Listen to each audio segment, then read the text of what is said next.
We make a lot of choices every day. Most of them are small, day-to-day choices that don't require much thought. Sometimes you have to make important decisions that take some time to think about. How do you decide what to do? You might say that you make decisions based on your gut feelings. On the other hand, you might think you are very logical.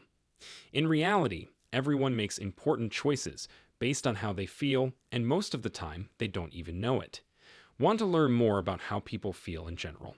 In this video, you can find a deep dive in how the feelings in our brains work. When we make a choice, our brain looks at all of the possibilities. It needs to figure out which choices are good, bad, better, or worse. Also, it takes into account how we feel about what we think will happen. Good feelings. Just do it. Feeling bad. Try not to do it. The most important thing to remember is that the brain isn't very set in its ways when it comes to making these kinds of judgments. We are very open to our feelings, which can change the way we make decisions. Here is where advertisers start to find it interesting. What if you could use emotions to make your viewers feel something? Could that make them buy from you? Yes, is the short answer. Let's see what happens. Every emotion can be a marketing tool, so let's feel something. It would be great to spread some good vibes. How can we get them to understand? A smile is a very strong way to show how we feel. Unconsciously, seeing a happy face makes us think and feel good, which in turn affects our decisions. Because of this, it's not surprising that we see that Colgate smile in ads everywhere. They help sell more than just toothpaste. But let's not forget about all the other feelings that can affect people.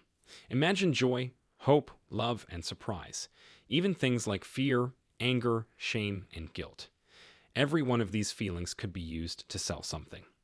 To understand how your feelings can help you, you need to know the following. Emotions have many different parts. In other words, they aren't as simple as they look. Each feeling is made up of 6 cognitive building blocks called appraisals.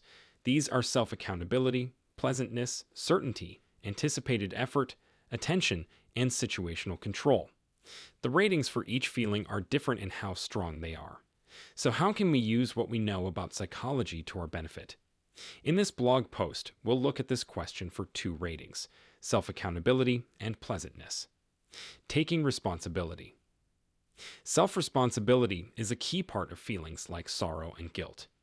It doesn't work that way with other feelings like hope and fear. If you want to make a powerful message, this knowledge can help. In a study on neuromarketing, researchers tried to find the best way to get people to use sunscreen. The goal of one approach was to make people afraid by making up a story about getting skin cancer. This wasn't the winning plan, though. You might be curious. Fear is a strong basic drive that seems like a good way to get things done. The trouble is that fear doesn't give people a sense of responsibility, so it doesn't work to get people to change their habits. Now we'll talk about the winning strategy, making people feel guilty. Researchers asked people to think about how their family would feel if they died of skin cancer.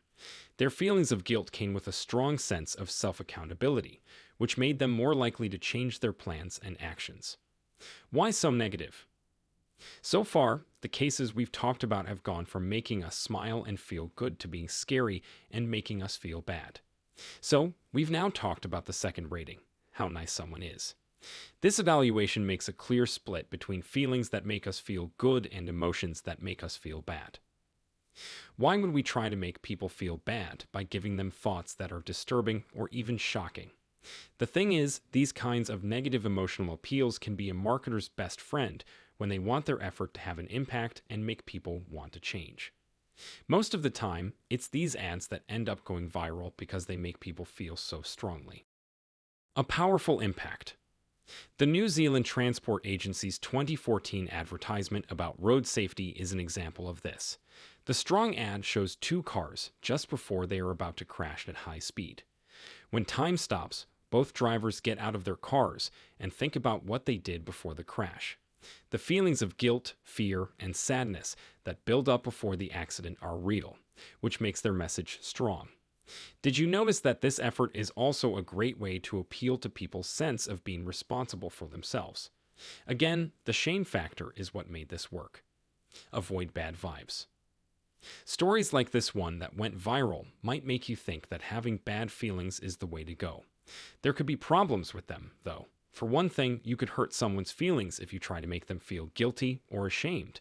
When people feel like they're being called out on their bad behavior, they might get angry, ignore your message, and cause your campaign to fail. Also, if your company is linked to a bad feeling, it can hurt your business in the long run. Remember what your brain thinks about bad vibes and try to stay away from them. Because of this, a negative emotional method is the best way to get people to stay away from certain behaviors and events. If you want people to stick with your brand, it's usually better to use a positive approach. So, the happy faces and beach scenes you usually see in sunscreen ads are probably still the best way to go.